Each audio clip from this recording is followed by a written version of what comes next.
صعب تلاقي اللي يسعدك، ودي حقيقة. اللي ما مصدقش كلام عن الفلوس بكرة هتصدقه. صعب تلاقي اللي يفرحك، صعب تلاقي اللي يسعدك.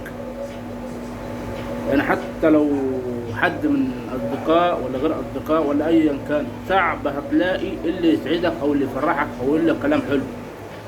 أنت اللي هتكون سبب في إنك أنت تسعد نفسك وتفرح نفسك في رياضة في أي حاجة.